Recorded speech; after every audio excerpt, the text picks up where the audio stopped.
Today I bring you a video in the old-fashioned way about the type of characters we are going to talk about today. They have always been described with different adjectives over time, but in the end they all mean the same thing. Epic chats, badass, cool, awesome, the real deal. But the term we're going to use today, and which comes closest to the definition I'm looking for, is aura. You might be wondering, what does having an aura actually mean? Well, could I give you an extremely extensive Wikipedia definition of what it is to have an aura, what an aura is in itself, how it's being applied lately by the young people on the internet, and what it would mean applied to anime? But for these cases, I believe an example would speak louder than 1,000 words.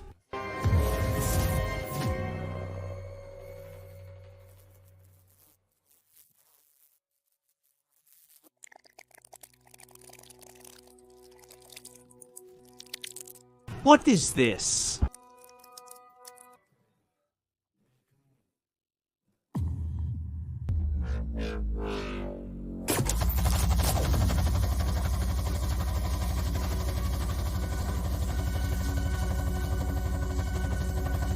There's a saying that I like to use a lot that goes, "A word to the wise is sufficient." So without further ado, welcome to the characters with the most aura in anime. That being said, I'm going to say it from the get-go. This video won't be self-contained, similar to a previous series on this channel about the biggest smokers in anime. If I see that you like this concept, I commit to making it a recurring series, so that your favorite character with extreme aura can have a chance to appear in a future video. Now prepare those butt hairs to stand on end because we're starting. Number 1, Toji. This was a mandatory position, or else the character's fans were literally going to murder me. Toji Fushiguro is a character from the forgotten manga of Jujutsu Kaisen and probably one of the few things from this manga that people still remember. Toji is a badass and a total stud. He has the looks, style, and appearance that he has earned. A legion of 14, 19-year-old fans on TikTok determined to emulate Toji's appearance at any cost. Today, half of the young people of that age who train in the gym, they have Toji as a wallpaper on their phone or as a profile picture on some social network. But why does Toji have so much aura? Although his appearance looks badass and powerful, it's not enough because in the manga anime, there is no shortage of characters with very powerful and intimidating skins. What sets Toji apart are some main factors. The first is obviously his personality. Toji is a carefree son of a bitch who lives day by day and only thinks about working and distributing. He's a badass wherever he goes. He doesn't act tough or cocky because he knows he doesn't need to. His natural aura exudes absolute badassery. Anyone in his presence would lower their gaze upon seeing him. The guy oozes charisma from his pores, and with a quick glance you can tell he's not someone you'd want to mess with. But his main factor, the one that made him overflow with more aura, is his enormous pair of balls. The guy doesn't know the meaning of fear or self-preservation. He accepted a job almost solely so he could fight one of the most dangerous guys alive. The damn Satoru Gojo, who will probably also show up in some future edition. But that guy didn't just go out to fight Gojo. Given that Toji actually doesn't have powers per se, what he has are his physical abilities extremely enhanced. His clan made a pact with the devil. I don't remember much else and won't research it further.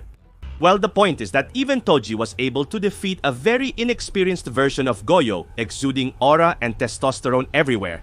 The misfortune for Toji is that this was the damn Gojo's manga with permission from his bitch, his cradle, and that's why he was swept away with an attack from the white-haired one. But we have to admit something. There are few things that exude as much aura as an epic death, truly legendary and with a speech that makes your ass hairs stand up like cactus spines. Jujutsu Kaisen may have had several characters stronger than Toji, but surpassing the aura of the bounty hunter addicted to work in that he remained totally undefeated. Number 2, King Bradley. Some time ago, not too long, I finally watched Full Metal Alchemist Brotherhood for the first time in my life. Unlike Roddick, who's watching Dragon Ball in Latin for the first time, can you believe it, the very first time? I'm not going to talk too much about this work. I have a video of more than 3 hours. Yes, it's not a joke, where I review and analyze the entire series from start to finish. It was a hard and ambitious job, but with a very satisfying result. With all this, what I want to imply is how much I liked Full Metal, and that's why with how impressive it seemed to me. The story of the Elric brothers, the greatness of their characters, how well worked their villains, etc. The one who completely stole my attention, even within this quality show, was none other than the Führer. King Bradley. What about King Bradley cannot be described with words, but we're going to try. From the start, this devious leader tried maintaining his facade as fair and unsuspicious of the nation. He tried to act like an older, wise, and pleasant man, but he just couldn't even if he tried. It didn't matter if he smiled, if he didn't, if he spoke to you, if he didn't, whatever he did, the guy was scary. He commanded respect just by looking at him. Every time he appeared, the atmosphere of the series seemed to become heavier, as if what was there was not simply a political leader, but some kind of giant monster, some kind of bloodthirsty dragon. As the cake was being uncovered, King Bradley began to lower his facade more and more, until they blow him up along with his train, where literally the angriest and most irate guy that his mother ever gave birth to said, "You know what? Screw you," and he started to thermopaper anyone who got in his way without thinking twice. It was like watching Kratos fused with Stalin, high on narcotics. The guy was throwing himself on the tanks like a cat hunting a mouse. And it's that King Bradley literally felt like a terrible hunter. He didn't fight, he literally preyed on his rivals. Pride, the other homunculus, may have been physically stronger than King Bradley. But if we're talking about aura, about seeing the character appear and all of us opening our eyes wide because we know what's coming is intense, that without a doubt is King Bradley. There was no way to kill him. It didn't matter if he was cut, stabbed, pushed into water, beaten. Not even an explosion could take him down. The son of a bitch escaped the explosion by jumping from stone to stone. The very sequence, defines aura. When the character first came out, although I had a feeling it was going to be strong, I couldn't imagine the epic image and the strong aura that this character would leave me with. Until the series ended, I will always remember the Führer as one of the mustaches with the most aura in the world of manga anime. With permission, of course, from the Lion of Pride, Escanor. Number 3. Madara Uchiha. Do you roughly remember everything I've mentioned about King Bradley? Well, now take that and multiply it by 100,000 times more. Madara Uchiha, one of the most important characters in the globally known Naruto manga and probably its most beloved villain. I assume roughly tied with Pain and closely followed by the good old Orochimaru. Madara is a completely legendary ninja, a man who participated in wars that shaped his character, and that, apart from turning him into someone who completely hates the senseless violence that wars and other conflicts produce, on the other hand, ironically, they turned him into a true god of war. And it's that God of War is a title that fits the ghost of Sparta as well as Madara. He earned this title by his own merit. And it's true that while Madara lived, he was always in the shadow. Hashirama Senju contained Madara, and although he didn't have even 1% of Madara's aura, it must be admitted and is perfectly acceptable. He kicked Madara's ass whenever he felt like it. Even if Madara brought the very Kyuubi to fight alongside him, it was of no use. If the enemy was the sick Hashirama, who is literally invincible, if we don't opt for mystical alien strange powers, Hashirama is completely unsurpassable and unbeatable. The feat of defeating the Uchiha god fighting alongside the Kyuubi is too great to ignore. But during the Fourth Great Ninja War, without Hashirama's presence, Madara was able to exude his aura without any restraint. For Madara, everyone was insects, and not just because they were weaker, but because Madara was used to fighting against Hashirama. A shinobi with the powers of a god?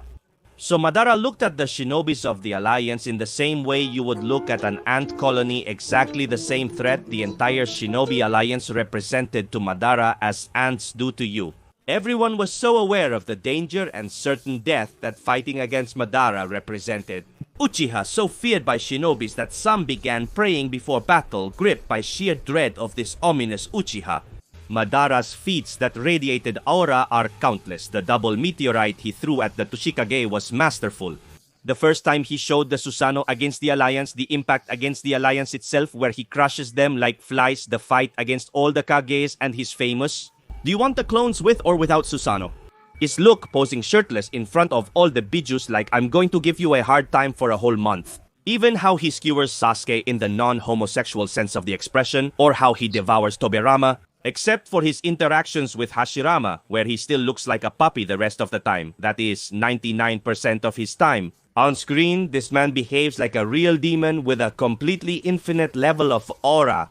Honestly, it could be that Madara is objectively one of the characters with the most aura in the entire world of manga anime. Madara is one of my favorite characters from Naruto and probably one of yours as well. It's rare to see a villain as intimidating and badass as Madara Uchiha, but when we do, damn do we enjoy it. Did you enjoy it? If so, please like and comment. Which character do you think should appear in a future edition, and why? That's all for today. See you next time. Goodbye.